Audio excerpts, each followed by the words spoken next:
Selamat pagi sahabat petani, khususnya adik-adik kaula muda yang mau menjadi petani sukses karena inovatif.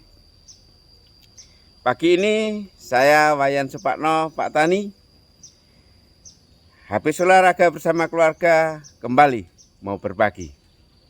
Topiknya pagi ini sesungguhnya orang lain adalah sumber intuisi bisnis kita.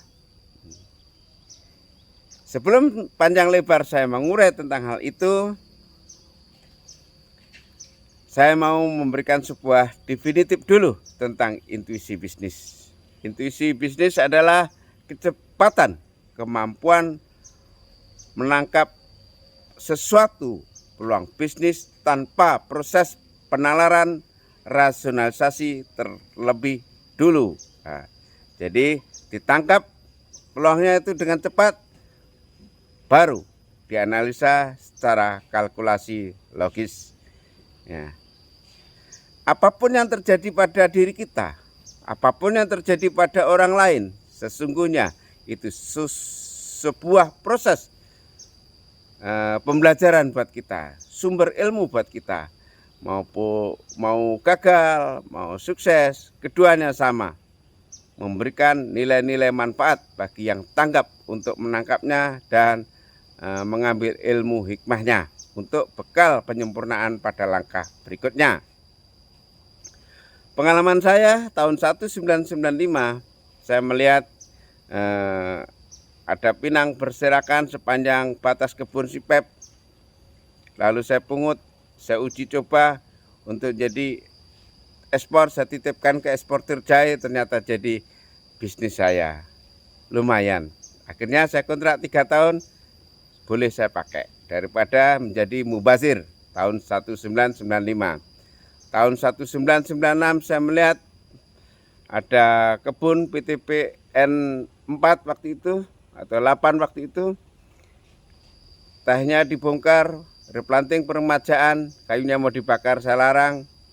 Saya pakai, saya jual ke kilang padi untuk jadi steam boiler. Begitu juga saya melihat cangkang berserakan untuk pengeras jalan di kebun-kebun sawit. Tapi sisi lain saya melihat batu bara diangkuti ke pabrik kertas PT Indorayon Pulp and Paper di Porsia. Akhirnya saya saingi batu bara dengan cangkang sawit lebih murah, lebih ramah lingkungan, dan tentunya akan menekan harga pokok produksi. Pada akhirnya saya dapat kesempatan memasukkan 3.000 ton per bulan selama 5 tahun. Inilah contoh konkret intuisi bisnis. Terus saya melihat di Pekanbaru ada seorang petani memiliki hanya 5 pohon durian, montong dan lokal yang enak.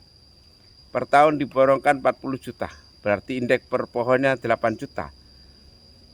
Saya analisa kalkulasi logis, jika jarak tanam 10 meter kali 10 meter maka 100 pohon per hektar. Ketemulah omsetnya kurang lebih 800 juta. Begitu juga saya melihat peternak di Pangkalan Bun, Pak Stiana dan Pak Edi. Saya tanya, berapa Pak untungnya ternak sapi? Beliau mengatakan, untungnya ya seekor sapi itu, karena biaya perawatan pakannya setara dengan omset yang Pak WS, Pak Tani beli kohenya untuk pupuk jeruk cokunnya. Loh, ketawa saya jadi, oh berarti jumlah pakan dan operasional setara dengan omset jualan kohenya yang diperkaya dengan yang mikroba. Dari situlah saya langsung membuat kalkulasi logis. Dan terakhir, 2 hari yang lalu saya begitu bahagianya karena mantan Danjen Kopassus menginformasikan ke saya ternyata kelengkeng yang saya kirim sudah berbuah. Padahal kelengkeng per pohon bisa 200 kg per tahun jika sudah besar. Kalau 20.000 berarti per pohon sudah kelihatan 4 juta. Kalau jarak tanamnya 7 kali 7 kelihatan 200 pohon per hektar.